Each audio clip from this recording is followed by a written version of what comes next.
where did that get us not questioning in religion? Literally participating in demonic acts of eating body and drinking blood. Welcome to the Golden Age Goddess Podcast. We stand for peace, love, happiness, and abundance for all. Listen to your heart and soul's call, and we will encourage you to be bold, audacious, and devoted. Kim, Indigo, and Wind, helping you win by healing deep within. Only way to the Golden Age. Like, share, and subscribe today.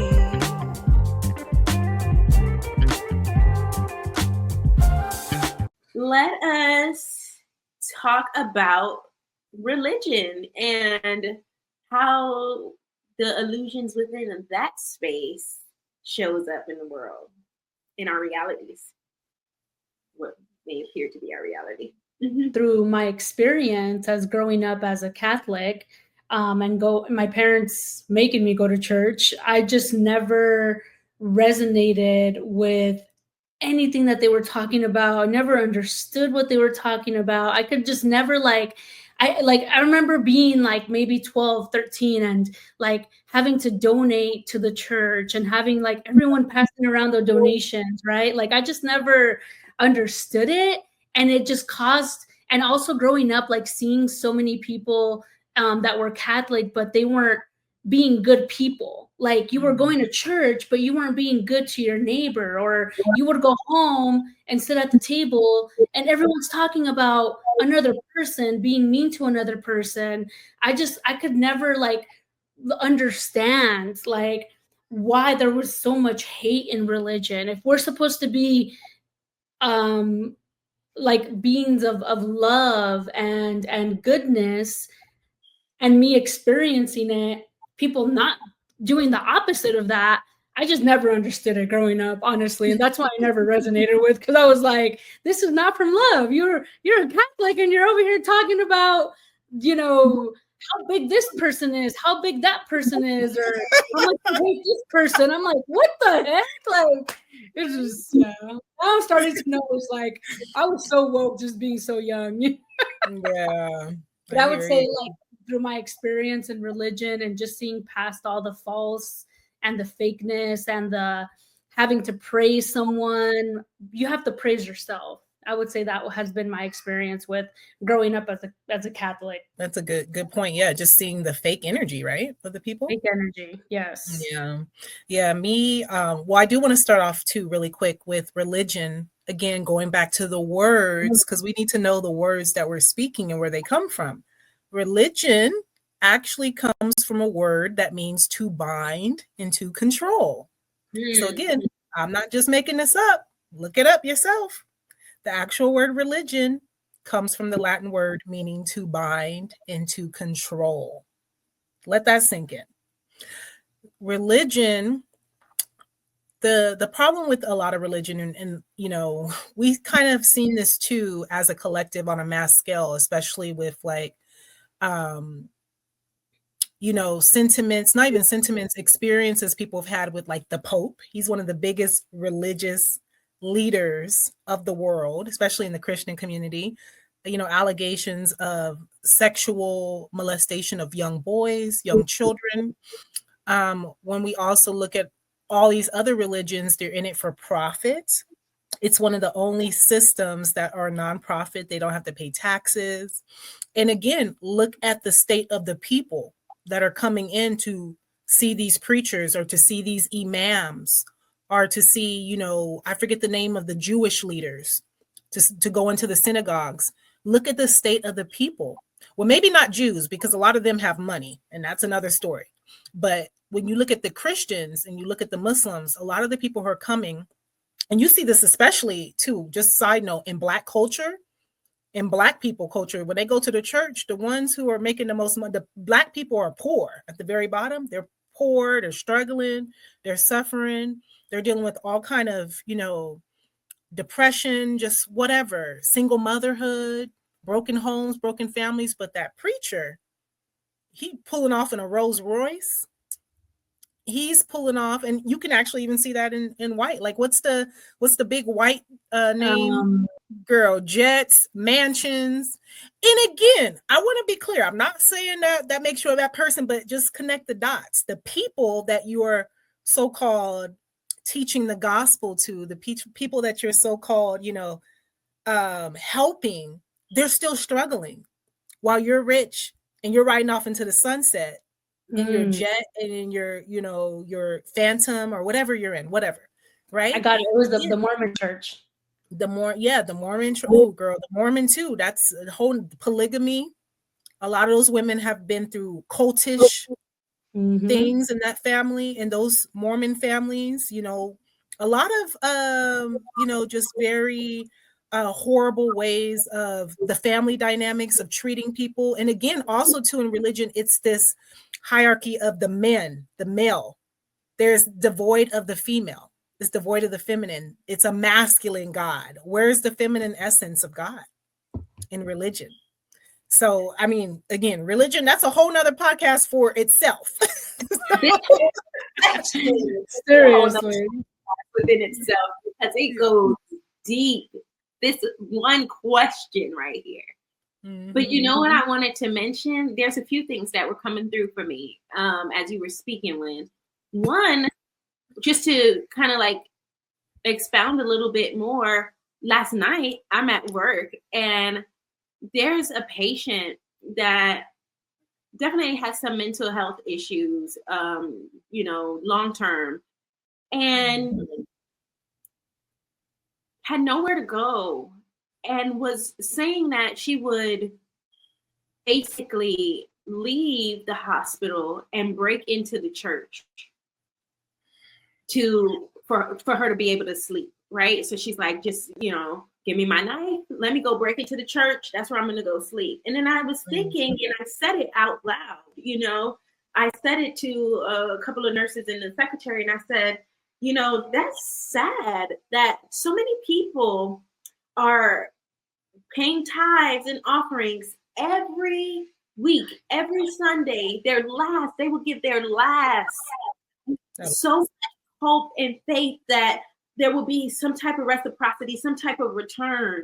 And the church was there, no place for people who are stuck on the streets, have nowhere to go, maybe have housing insecurities in any way, no place for like people to come and eat, you know what I'm saying, get a hot meal, no place. Yep. You know what I'm saying? These huge big churches, and like you said, the pastors, they're riding off in their jets and Rolls Royces and got their nice designer clothes and shoes from the people's money that they're putting in as a reciprocity. How would you give back? How do you give back for those who are making sure that all your bills are paid? You're full of all this abundance. How are you giving back to those people besides just lip service? Yeah, because Yes, because how are you struggling? How are your people struggling? But you're thriving or seemingly thriving, right? Seemingly, because again, we already know on a spiritual level, they're broke. Obviously, clear reflection. If you are thriving, your people who are in the church listening to you should be thriving the same. Sorry about that. It shouldn't be that the people who go to your church don't have somewhere to go and sleep, to cover up in the cold with their children. That right there within itself makes you go a little bit deeper and think a little bit like, that's not making sense. It doesn't make sense. Exactly. And that's another thing. I love that you said it doesn't make sense, because religious people are taught not to question anything. They're taught to just accept. Yes. And what did that get for them? Where did that get us not questioning in religion?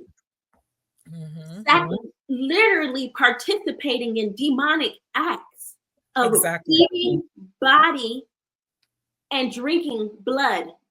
Yeah, exactly. That makes sense to their minds. Good. Yes, But God forbid I pull an oracle card. I'm evil. I'm evil. But you're drinking flesh. You're drinking blood and eating flesh. But the dog is evil. I'm evil. Right. Come on now, sis. Come on now. Yes. Seriously, yeah. and no one questions it. They're just like, oh, I need my communion. I got it. I have to eat the flesh and drink the blood. Worshiping how someone was brutally murdered. That was murder. Yep. It's mockery. It's literal mockery, and it's reenactment and it's cannibalism. Quite frankly, Literally. it's cannibalism. I asked someone. I said, why would you want to remember Jesus, Yeshua, in that way?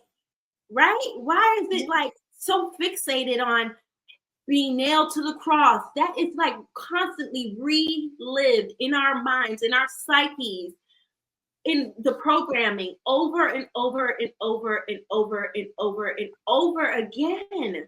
It doesn't make sense. If we're coming from really a place of love, that wasn't fair to do to somebody who was doing the Lord's work. Oh, but he's his life to us. Yeah. Oh, yeah. Oh, don't get me started on that lie. Even sacrificing, a lot of Christians use that as an excuse to do wrong. Oh, Jesus died for my sins, so I can just sin it up. I can just treat people bad. I can fornicate. I can drink. God says not to judge. Meanwhile, they're judging the hell out of everybody in the church, judging other people. Oh, God says, and there's too much contradiction, too much hypocrisy in religion. Not just Christianity. We're using that as an example. It's in all of them. I grew up Muslim. I got to see it firsthand, the hypocrisy. Yeah. My dad actually was equivalent to what Christians would call a preacher. My dad was an imam. So I got to see even that misogyny in the mosque, and how even in women were meant to pray in the back and men were meant to pray in the front, and how women had to cover all the way up. And it may sound good. They say, oh, be, modest and cover up and all that. Meanwhile, these men are lusting at every other woman that's showing her behind outside. It's very hypocritical. And even I got to see how other women were jealous of my mom trying to compete with her for her husband. It's just it was just a whole, excuse my language, it was a shit show. Okay. But it's supposed to be, love and light. Like, they talk a good game, but again, look around. What I always say, look around, look at the condition of the people. Look at the condition of the people, look at the character of the people. So religion, like I said, a whole, literally could be a whole podcast in itself. Yes. Yeah, I remember very early on, and you mentioned this, like, anything that tries to like kind of take you away from your own, like trusting yourself, your intuition, your own knowing is always leading you in the wrong direction. You need to question it. So from a very young age, I went to a Christian middle school, right? And we would have devotion. And because I was so conscious from a very young age, I would be the one who says, we reading this verse right here, and you say this mean that, but when I'm reading it, I think it means something else. It's just resonating different with me. And then they see that as me challenging the pastor.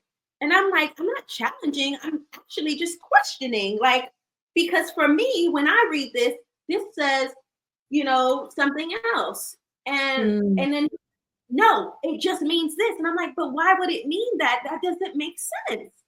And I literally got punished. I had to write Bible verses over and over and over, like 100, 200 times or something, because I questioned. God for anything that you're not allowed to question, and they try to browbeat you into you, because it's a form of bullying and abuse. Actually, a lot of abuse happens in these religious sectors, and it's unfortunate because, and that is a form of like psychological abuse. I'm not allowed, and again, it keeps you from speaking your truth, right? Now we have the inner child wounding happening. Yeah, just from religion. so important. Now my throat chakra, it's closed up. I had to do a lot of work on my throat chakra too. Still doing work on my throat chakra.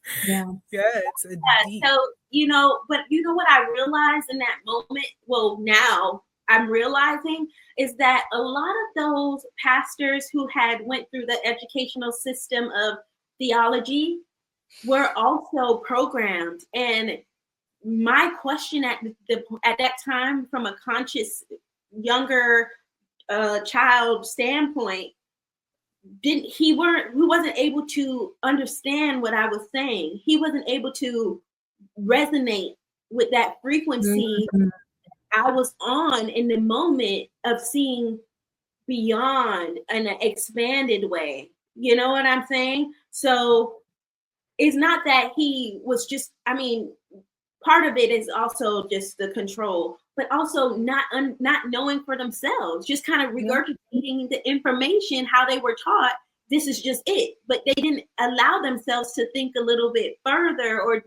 create a sense of understanding and knowing within themselves. Yeah, exactly. They're so disconnected from themselves. How could they? Yeah. They're disconnected. So and the guy's name, I just had to look him up. His name is Joel Osteen. Even him, I remember there was like some type of flood or something, or a hurricane where his major church is. And I remember there was a lot of backlash because he locked the church up. He said, "Y'all, I'm not letting these homeless people up in my church." He said, "I don't want it, girl." Even in the church, when he finally opened it up because of all the backlash and they were interviewing him, he was looking around at the people like, it was almost like you could feel he was looking down on them, like, dirty people are in my church. Mind you, these dirty people are the same ones who are making you rich. Yeah. And these people, and they're suffering and needing a place to stay. But it just showed he did not automatically say, let's open the church, let's feed these people, let's shelter these people. He literally had to go through backlash in order to open the church. And people still were following him. Welcome to the Golden Age Goddess Podcast. We stand for peace, love, happiness, and abundance for all. Listen to your heart and soul's call, and we will encourage you to be bold, audacious, and devoted. Kim, Indigo, and Wind, helping you win by healing deep within. Only way to the Golden Age. Like, share, and subscribe today.